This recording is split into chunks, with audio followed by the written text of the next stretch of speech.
Hello everybody, welcome to Red Tool House. On our YouTube channel we talk about all things homesteading and try to implement some of those things on our rural 100 acres in southern West Virginia. Well, today we're not actually on our rural 100 acres in southern West Virginia. We are actually on a new piece of land we have. Something we've been working on for several months now. We've acquired a 2-acre tract in the eastern part of the state. This is higher elevation. It's what we consider our camp. That's what we're looking at doing. But this is going to be Red Tool House 2. So that's the announcement we're making, that we've acquired this small tract of land. We're going to make this Red Tool House 2. So we're going to start featuring in videos coming up as we do some off-grid sustainable camp style practices here. So you can see Dad is, we got our permit to put our encroachment in against our county road, which is what I'm standing on here. And we're going to get our encroachment so we can get off the road, of course, and get our vehicles in the woods. We got some trees to drop so we can open up the canopy enough and get the trees out of the way so we can drive back in there. Dad's brought his camper, brought my tractor up. So that's what we're going to work on.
Well, okay, so we are in the heart of the Appalachian Mountains. And again, where Red Tool House is located is more in the foothills, the southern portion of the state. We are now in the eastern portion.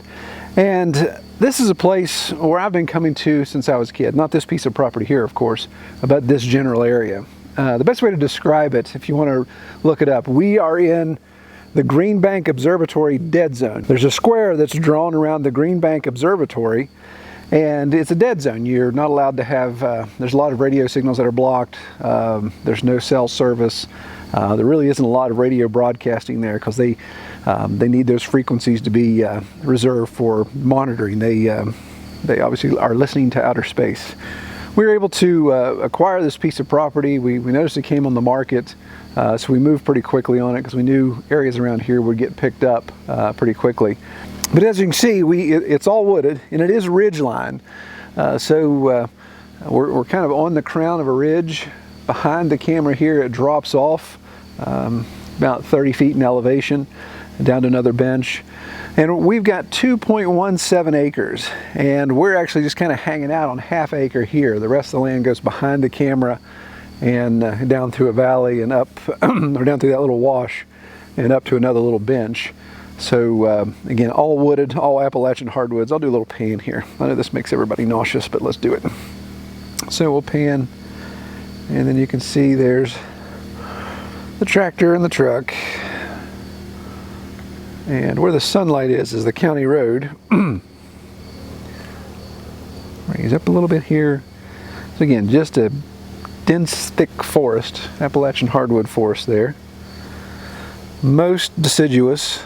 A little bit of hemlock, actually, kind of neat to see. There's a big old hemlock right there. And you can kind of see how that drops off in elevation. So our property line is down in that wash there. And then, of course, coming back around here to our camp. And Dad brought his camper up for us, so we're staying in the camper there, 5 of us, nice and snug. So it's worked out well. And just doing an overnight now to work and get some things established. So what is the plan for the property? Well, that's the $25,000 question. We know we want to have land like this to just come up and camp or retreat, whatever you want to call it. We like to get away. We love to come up here in the mountains. We're about 2,800 feet above sea level here, whereas at home, we're only about 500 to 800. Actually about 800 to 1,000 at Red Tool House. So the plan right now is just to clear a spot on this raw land to do something with. We've got no electricity, no running water, no sewer hookup, obviously.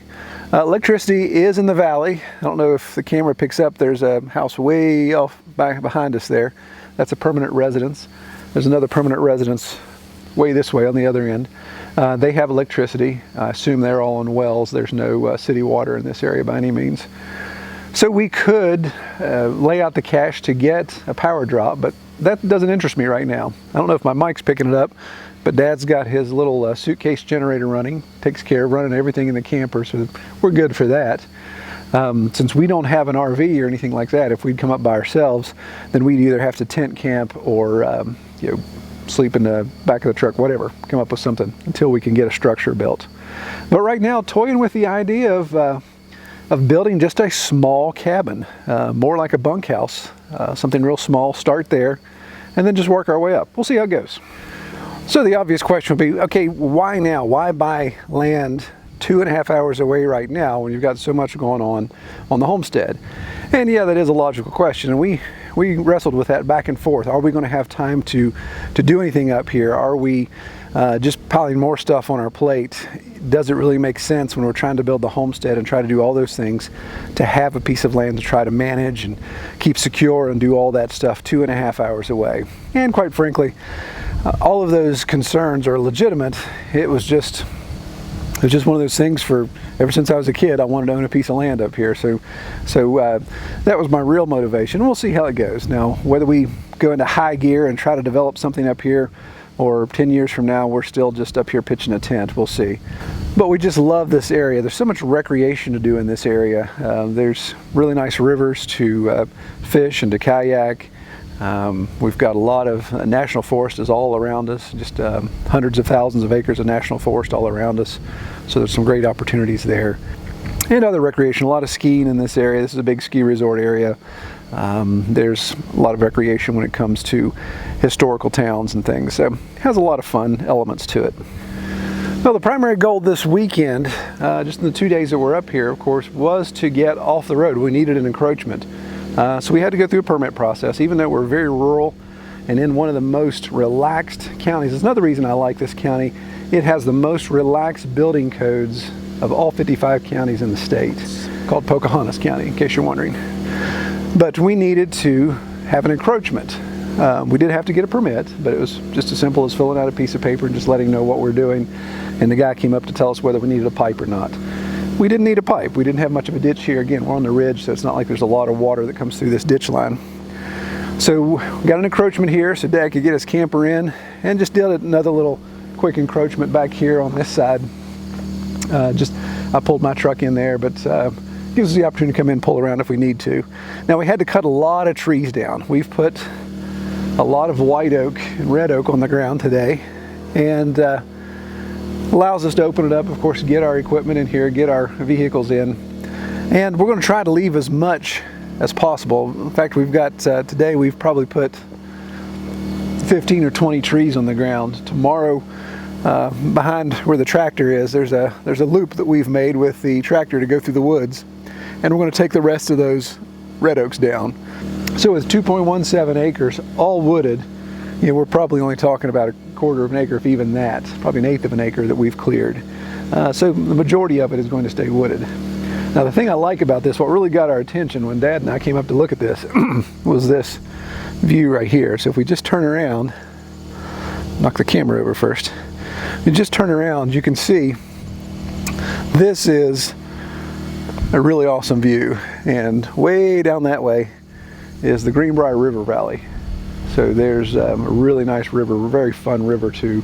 They've got old railroad tracks that have been turned into bicycle trails, so you can ride your bikes on it. There's 30 or 40, maybe even, I think maybe 100 miles now of rails trails that they've made. Very popular river for slow water kayaking, really good bass fishing. It's just a great area to be. So we like it. We like hanging out in this area. And so this is what got our attention with this property, was its location, obviously, but then this really nice view. And actually, we're pretty much on a dead-end road. In fact, well, we are on the dead-end road, but we're not the last. There's this one residence here, and there's one more residence behind us. They look like permanent residents. But one more camp. Looks like it was really neat. I'd love to go. We drove past it. I'd love to take a closer look at it, because it looked like it was all made with sawmill lumber, and it was really neat, very small floor plan. Anyway, not gonna go snooping around somebody's camp till we get to know the neighbors. But this road dead ends. It just goes down and dead ends at a very large farm. So we like the fact that, obviously I'm standing here on the county road doing a video, so really don't have to worry about getting run over anytime soon. The neighbor did go down on his big Case tractor just a second ago. That thing was a monster. So it is kind of cool. I like being around farm folk.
Okay, so day 2, you can see we've cleared out what we wanted to cut. We made a circle, small circle in the woods here with the tractor so we could cut all the trees down that we wanted to. So we're ready to wrap up and head back to Red Toolhouse 1. But I think we cut down, I counted the stumpage, I think we cut down about 32 trees in the last 24 hours. So you can see here, we've got quite a bit of white oak logs here, so we're not going to be short of any firewood anytime soon. Most of these aren't big enough for milling, and I don't necessarily want to drag the mill up here anyway. But yeah, we'll have plenty of firewood for a while. So we'll tear down again. The plan next, what's next, is really still up in the air. We're still trying to figure out what we want to do, what's the next step. Obviously a little bit of infrastructure as far as bathroom facilities and water. Those would be the 2 things that we need, and then of course shelter of some sort. So we'll see whether we stay with tents and just do tent platforms, or we look at building some lean-tos, or we actually try to build a small cabin. Well, whatever we do, we'll definitely document it here on the YouTube channel. Well, if you like this video, give it a thumbs up. If you haven't subscribed yet, be sure to subscribe, and check us out on our website, redtoolhouse.com. All right, take care, everybody.